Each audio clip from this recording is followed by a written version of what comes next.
Thank you, Frank. Well, thank you. Well, I'm going to stand just because I can sort of move my hands a bit more that way. But before starting, I just also want to thank Jean and her colleagues, including Gavin at the Orwell Pride, for organising such a good event. And as Jean mentioned, you might pick a slight accent. I'm from New Zealand. I haven't quite been here long enough to sort of lose it yet. And I had previously worked in policy. I was an advisor to a Labour government in New Zealand. I'd also advised the equivalent of Conservative government, because New Zealand's such a small country. You end up being non-party because you really can't avoid working for both sides. But sometimes it strikes me as it's not just a different country. It's sometimes I feel I'm in a different world over here. In a sense, I think a lot of the debates that countries like New Zealand and Canada have had through the 90s and sort of the early parts of the century, we just simply haven't had in the UK yet. So that's really what I want to reflect on today, because I've only got 5 minutes, so I'll try and stick to time. Because I could talk about some of the specifics about what the coalition have done, but there might be a surprising amount of agreement across the panel, because I think at Reform there are some things we're quite disappointed with. Some things we're not convinced by the welfare reforms. We think they've actually targeted the wrong part of the welfare budget, but maybe we can go into that later. But I want to focus more on the general case for cutting the deficit and the general case for the consolidation that the Conservatives and the Liberal Democrats are doing. And also, this is a terrible bit of name dropping, but I was on a radio show last night with Joseph Stiglitz. And I got quite annoyed actually, because obviously he's the winner of the Swiss Bank Prize in Economics, and he's often seen as speaking for the economic profession, which just isn't the case. So I also want to focus on debunking some of the misleading claims that seem to be given. And I've really just got 5 points. First, that consolidation isn't extreme economic theory. This is something that's been done by a lot of countries. It's been done all around the world. As I mentioned, New Zealand. I actually lived through this in New Zealand, and so I remember when I was a student and we were cutting the university budgets and we introduced student fees. I was out there, sort of with the banners, sort of protesting against the sort of cuts that the coalition are doing here now. But actually, looking back, it was the right thing for the country, and it was the right thing for all of the people in that country. At Reform, one of the things we try to do is we try to talk to a lot of people who've done this. So we talk a lot to Canadians. We did an alternative budget earlier this year, and we talked to Paul Martin, who was a Canadian finance minister and then Prime Minister, about how the Canadians approached it. So this is actually something that a lot of countries have done. What I would say about that, though, are there some key lessons that we can draw from what other countries have done. And one of those is that the public have to be involved in this process of cutting public spending, because at the end of the day it is public spending.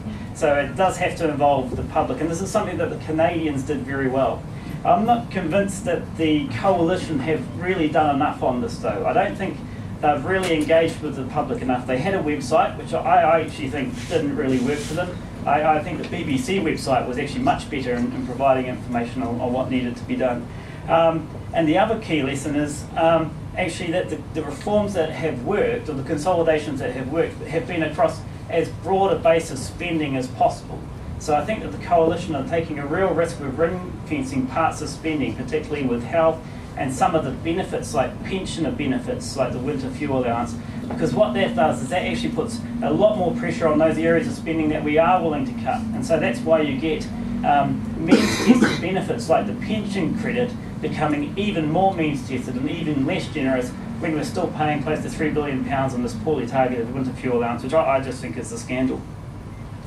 The second point, and this isn't just something that comes up in sort of discussions with people like Stiglitz, but also when at Reform we try and we get out as well. We talk to a lot of communities. We've done things in places like Cannock Chase. We've gone up to Norfolk, all around the country. And one of the comments that people often make is that there's this perception that the UK went into this global financial crisis in a position of strength. Now, I remember when I first came to the UK and I looked through the budget documents, and they had these tables sort of showing the sort of levels of debt.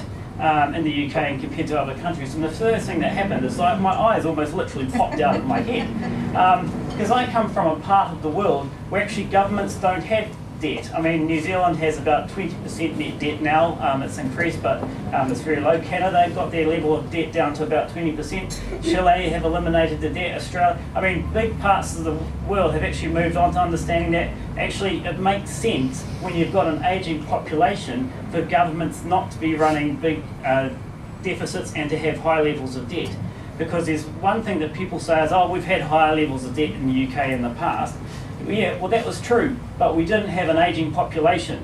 We could have had a high level of debt in the 1950s because we knew that there was the way that the population profile was going is that actually more workers were going to be coming, so we could always pay for these retirement pensions. We face a completely different demographic pressure now. We actually face a sort of a shrinking working age population. So actually trying to face up to our welfare commitments and also paying off the debt is going to be doubly hard.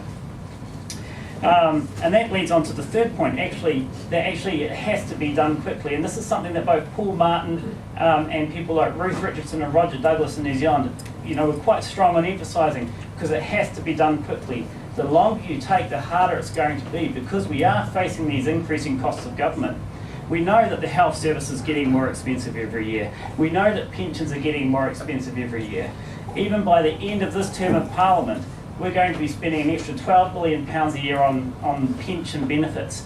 12 billion. So if we don't start reforming benefits now, if we don't start reforming the cost of government now, we're going to try and do it in a few years when it's actually going to be harder. So we have to do it quickly. And that's before we start to think of the cost of interest payments. And this is something that George Osborne and people like Matt Hancock have been very good at talking about, that we are already spending more on servicing our debt than we are on schools. And even with the consolidation measures, those debt payments are going to go up. So they're about £43 billion a year now. That's going to go up to about £63 billion in 2014-15, I think. So we're going to get that extra increase in the cost of debt, even with all these cuts. So actually we are up against it. We really do have to move quickly, and the longer it takes, the harder it's going to be.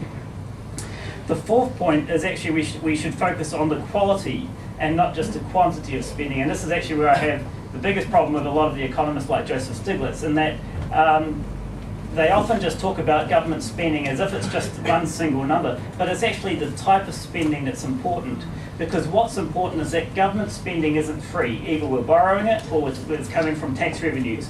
So if we're going to spend it on something, we have to be getting a return from it. We have to be spending it on something that covers the cost of that money. So we have to spend it on something that's more valuable than the sort of the costs that are associated with the taxation. So it's all about the quality of spending.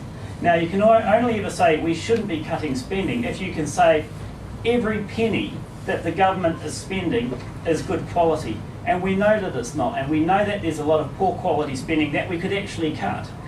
And this is actually relates to my fifth and final point, is that we should focus on outcomes and not inputs. We shouldn't measure the quality of public services by how much we spend on them. We shouldn't measure the quality of the health service by how many nurses there are. We shouldn't measure the quality of schools by how many new buildings we've built. We should actually be measuring the impact that they have on the community. Now, you can do things in different ways, and this is what countries like New Zealand and Canada can teach us. That I have this phrase, I like to tell people, I'm lucky I'm from a poor country, because there's this phrase we have in New Zealand, we don't have the money, so we're going to have to think. Now, we can do that. You can actually provide these services in a better way while spending less money. But that's the challenge. It's quite easy to cut spending, and it's easy to cut budgets. The difficulty is changing the way that people think, and that's a real challenge facing the coalition. Okay, thank you. Thank you very much.